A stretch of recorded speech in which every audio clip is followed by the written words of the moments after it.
तो channel subscribe कर लीजिए, नोटिफिकेशन को ऑन कर लीजिए, क्योंकि कोई मिस नहीं होना चाहिए।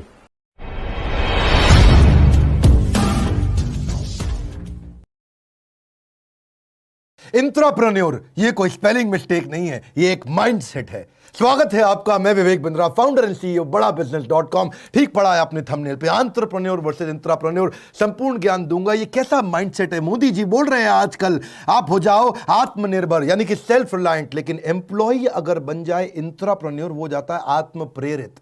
आत्मनिर्भर तो ये है, वो आत्म प्रेरित है, सेल्फ मोटिवेटेड। ये वो एम्प्लॉय है जो लेता तो तनख्वाह है पर माइंडसेट से एंटरप्रेन्योर के जैसा होता है। जब आपके लिए काम करता है, आपका खुद का विजन है, सेल्फ विजन, उसका होता है शेयर्ड विजन। अगर आपने इंट्राप्रेन्योर खड़े कर दिए, वो एम्प्लॉय जो आपकी तरह सोचते हो, एंटरप्रेन्योर की तरह काम करते हो, तो लेंगे तो तनख्वाह पर काम करेंगे कैसे? आग पीछे नहीं लगाते, सीने में लगाते हैं। एक क्लाइमेट बन जाता है कंपनी के अंदर रेडिकल और इंक्रीमेंटल इंप्रूवमेंट और इनोवेशन का। वो अपने आप नए इनिशिएटिव लेगा, अपने आप नए आइडियाज लेके आएगा। आपने उसकी जिंदगी में पंख लगा दिए हैं। क्या होता है ये एंटरप्रेन्योर? एम्प्लॉय से बड़ा फर्क है। एम्प्लॉय तो स्लो स्पीड पे काम करता है, ये हाई स्पीड पे करता है। एम्प्लॉय प्रॉब्लम पे फोकस करता है, ये एक्शन पे फोकस करता है। एम्प्लॉय कहता है परिवार ही मेरा परिवार है, ये कहता है ऑर्गेनाइजेशन भी मेरा परिवार है। एम्प्लॉय नए इनिशिएटिव नहीं लेता, ये ओनरशिप लेता है और एक्सपेरिमेंटल इनिशिएटिव करता रहता है। एम्प्लॉय की आदत क्या बोलता है? मेरा काम नहीं, ये मेरा काम नहीं, मेरा तो बस यही काम है। और इंट्राप्रेन्योर बोलता है आई ओन दिस कंपनी।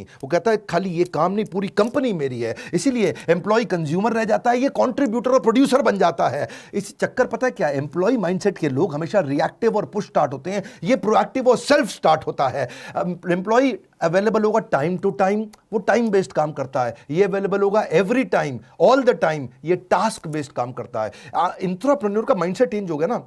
अब उसको ये नहीं है 9 से 6 की जॉब करेगा, वो हर समय करने को तैयार है। क्यों? वो कहता है भाई काम खत्म करना है, टाइम नहीं खत्म करना है। काम खत्म करने को काम करना कहते हैं। एम्प्लॉय है ना, he gets paid for the time he spends. Intrapreneur he gets paid for the value he creates. वो कितना आउटकम क्रिएट करता है। ये एम्प्लॉय सोचता है मेरी अर्न लीव कितनी, मेरी कैजुअल लीव कितनी, मेरी सिक लीव कितनी, और वो क्या कहता है? I don't want to leave and I don't want any leave. हमेशा ना एम्प्लॉय फिक्स्ड पे की बात करता है और ये वेरिएबल पे की बात करता है। मैं कुछ एक्स्ट्रा करूं तो मुझे एक्स्ट्रा मिलेगा क्या? एम्प्लॉय सोचता है मुझको प्रमोशन मिल जाए कंपनी में, प्रमोशन इन कंपनी। ये सोचता है प्रमोशन ऑफ कंपनी, यानी कि कंपनी का प्रमोशन हो जाए। एम्प्लॉय हमेशा अपने सपनों के बारे में सोचते हैं और ये सपनों को प्लान कर जाते हैं। एम्प्लॉय थोड़ा हार्ड वर्क करता है, ये स्मार्ट वर्क करता है। एम्प्लॉय दूसरों को ब्लेम करेगा, ये खुद को ठीक करेगा। एम्प्लॉय का ब्रेक डाउन हो जाता है फेलियर में, इसका ब्रेक थ्रू हो जाता है फेलियर में। आपको जानना चाहते हो कि ये करे कैसे? अरे ऐसे एम्प्लॉय कैसे मिलते हैं, ऐसी ऑर्गेनाइजेशन कैसे बनती हैं? 8 तरीके बताऊंगा। पहला क्या है? Create cross functional problem solving war rooms. यानी कि अपनी टीम्स बनाओ अलग अलग डिपार्टमेंट की, एचआर को भी, फाइनेंस को भी, मार्केटिंग को भी, सेल्स को भी, ऑपरेशंस को भी। लोगों को जोड़ो, उनको एक प्रॉब्लम दो, बोलो प्रॉब्लम सॉल्व करके दिखाओ। उनको एक गोल दो, बोलो ये अचीव करके दिखाओ। इससे वो सोचना शुरू करेंगे, एक कल्चर आना शुरू होगा। और उसमें क्या करो आप? Encourage trial and error. उनको बोलो छोटे छोटे अटेम्प्ट करो, छोटी छोटी गलतियां करो, कर दो, कोई बात नहीं, होने दो, छोटी गलती होने दो, लेकिन वो फिर गलती से सीखेगा। फेलियर को अलाउ करो।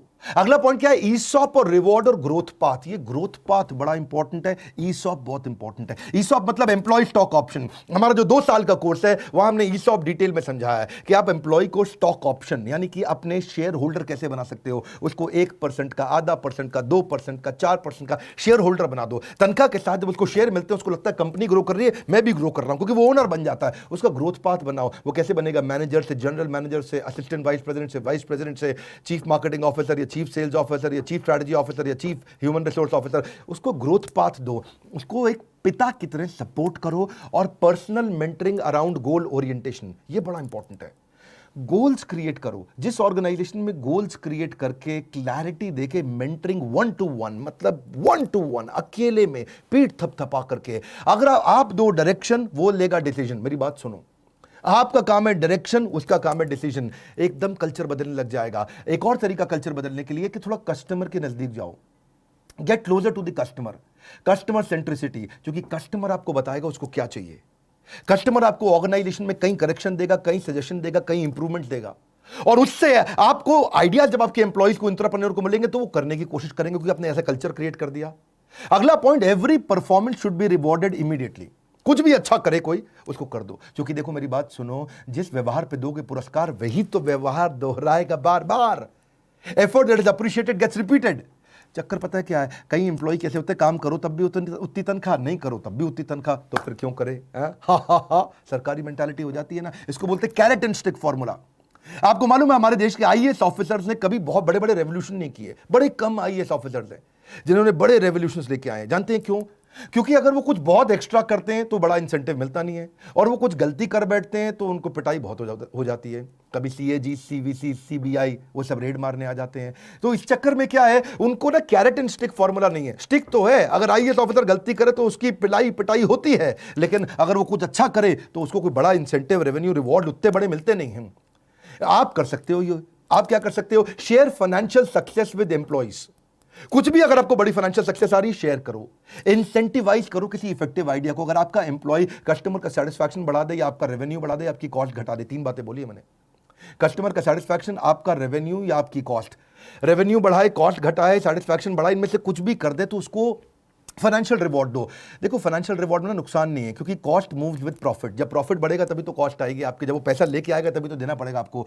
आप प्रोडक्टिविटी गेन को शेयर कर सकते हो। भाई एक्स्ट्रा प्रोडक्टिव हो जाएगा तो तुझे दे दूंगा मैं। हाँ, इससे हायर प्रोडक्टिविटी अपने आप आएगी, वर्कर की लॉयल्टी अपने आप आती है। इंसेंटिव के कई तरीके हमने अपने 2 साल के कोर्स में बहुत तरीके डिटेल में दी है। यहां थोड़ा मोटिवेशनल और शॉर्ट वीडियो होते हैं, वहां डिटेल में जाते हैं। जैसे आप बोनस दे सकते हो। बोनस क्या है? Time taken upon time allowed. आपने अलाउ किया 8 घंटा, उसने काम कर दिया 4 घंटे में, यानी कि 50% ज्यादा जल्दी काम कर दिया, आप उसको बोनस दे सकते हो। मेरिट बेस्ड होते हैं, कमीशन बेस्ड होते हैं, आउटपुट बेस्ड होते हैं, प्रॉफिट शेयरिंग बेस्ड होते हैं, को पार्टनरशिप बेस्ड होते हैं, गेन शेयरिंग बेस्ड होते हैं, ईसॉप बेस्ड होते हैं। आप बहुत तरह होते हैं इंसेंटिव। आप क्या कर सकते हो? उसको और बेनिफिट दे सकते हो, करियर डेवलपमेंट ट्रेनिंग दे सकते हो। पैसा नहीं देना तो उसको रिकॉग्निशन दो, ट्रॉफी और सर्टिफिकेट दे करके, या उसको कोई गिफ्ट का कार्ड दे दो, उसको कोई फाइन डाइनिंग एक्सपीरियंस के कूपन दे दो, उसको कोई प्रेफर्ड पार्किंग भी आजकल जबरदस्त चीज हो गई भैया।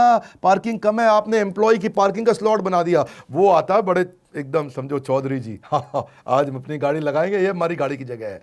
सब गाड़ी बेचारे पार्किंग ढूंढ रहे हैं और वो आराम से, क्योंकि ना उसको एक सेंस ऑफ प्राइड आता है, ये मेरी रिजर्व्ड पार्किंग है, इतना इंपॉर्टेंट हूं मैं। आप उसको कुछ टेक गैजेट्स भी दे सकते हो, उसको कोई ट्रैवल वाउचर, कोई वीकेंड गेट अवे कि भाई बाजू में चला जाए घूमने के लिए, थोड़ा कोरोना घटने दो, बाकी ये सब चीज़ें काम आ जाएंगी आपको। उसको कोई प्रेसिडेंट क्लब दे सकते हो भाई, इसके अलावा से क्लब मेंबरशिप दे सकते हो, बाजू में कोई लंच विद एग्जीक्यूटिव कर सकते हो, उसको कोई जिम मेंबरशिप दे सकते हो। कितने याद है मेरे को ना, इतने सारे जल्दी जल्दी बोलता हूँ। एंटरटेनमेंट की टिकट देख सकते हो। 4 बातें याद रखना, गोल्डन स्टेटमेंट दे रहा हूँ। Firstly, enable them to become opportunity scanner and producer, and then become their advocates in making them PNL और BU head। क्या मतलब हुआ? आप उनको एनेबल करो, उनको बोलो नई नई अपॉर्चुनिटी ढूंढ के लाएं, अपॉर्चुनिटी स्कैनर, ताकि वो प्रोड्यूस करें अपॉर्चुनिटी ढूंढ करके, और आप उनके एडवोकेट बन जाओ, उनको PNL यानी कि प्रॉफिट एंड लॉस का हेड बना दो।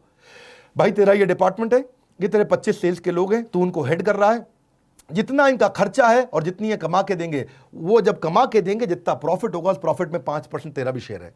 आपने उसको PNL हेड बना दिया, प्रॉफिट एंड लॉस का हेड। आपने उसको BU हेड बना दिया, बिजनेस यूनिट हेड। गूगल ने ऐसे ही तो किया है, आज तक गूगल ने यही किया है। इतना कहते गलती करो, नई नई गलती करो, रोज नई गलती करो, पुरानी गलती मत दोहरा देना बस। गूगल ने सारे ऐसे फ्रॉड बनाए, उनका जीमेल भी ऐसे बना, उनका ड्राइवरलेस कार भी ऐसे बना, उनका गूगल मैप्स भी, एंड्रॉइड भी, ये सब इंट्राप्रेन्योरियल मॉडल से बने हैं। मैं आपको बेस्ट अमेरिकन और ग्लोबल ऑर्गेनाइजेशंस के मॉडल ला करके देता हूं। हमने अपने 2 साल के कोर्स में भी आपको HR संबंधित, एम्प्लॉय प्रोडक्टिविटी संबंधित बहुत चीजें दी हैं कि एम्प्लॉय को रिटेन कैसे करें, उसका succession planning, leadership in pipeline कैसे लाएं, हाई परफॉर्मेंस कल्चर कैसे क्रिएट करें, नया आदमी रिक्रूट करके कैसे लाएं, जो बढ़िया आदमी उसको रोक के कैसे रखें, रिटेंशन या उसकी मैनेजरियल एफिशिएंसी कैसे लेके आए, कॉम्पेंसेशन कैसे बनाया जाता है, सैलरी स्ट्रक्चर कैसे डिजाइन किए जाते हैं। बड़ा इंपॉर्टेंट है, आपको पता ही नहीं सैलरी स्ट्रक्चर कैसे बनाए जाते हैं, बैंड कैसे तैयार किए जाते हैं कि भाई कौन जनरल मैनेजर, कौन मैनेजर, ट्रेनिंग एंड डेवलपमेंट कैसे होगी, उनकी ऑनबोर्डिंग का प्रोसेस क्या है, क्या फॉर्म्स देने, उनको रिवॉर्ड कैसे दिए जाएंगे, शेयर कैसे कंपनी के दिए जाते हैं, EAPA के जॉब डिस्क्रिप्शन क्या है, रिव्यू कैसे किए जाएंगे, एग्जीक्यूशन एक्सीलेंस क्या होता है, उनके KRA KPI कैसे बनाते हैं, सेल्फ कोचिंग डायरी कैसे बने, खुद को ही कोच कर ले, अपने आप ही कर लेगा कोच, वो सेल्फ मोटिवेटेड है, आत्मनिर्भर, आत्म प्रेरित, दोनों ही चाहिए आपको। स्कोर बोर्ड बना दो उनके, एम्प्लॉय को एंटरप्रेन्योर कैसे बनाए, अमेजिंग टॉपिक्स है, छोड़ेंगे नहीं। भारत के व्यापारियों को वर्ल्ड रिकॉर्ड बनाने में लगे हुए हैं, दुनिया की सबसे पावरफुल कंटेंट और दुनिया के सबसे अफोर्डेबल रेट्स पे आपको दे रहे हैं। लाइक करके उत्साह बढ़ाइए। अगर बिजनेस कंटेंट भी आपको पसंद आता है, सब्सक्राइब नहीं किया तो इस तरह के वीडियोस आपसे छूट जाएंगे, उनको जरूर शेयर करो जो बिजनेस कर रहे हैं या करना चाहते हैं। हमारे साथ जुड़े रहने के लिए आप सबका दिल की गहराइयों से मुस्कुराहट के साथ धन्यवाद।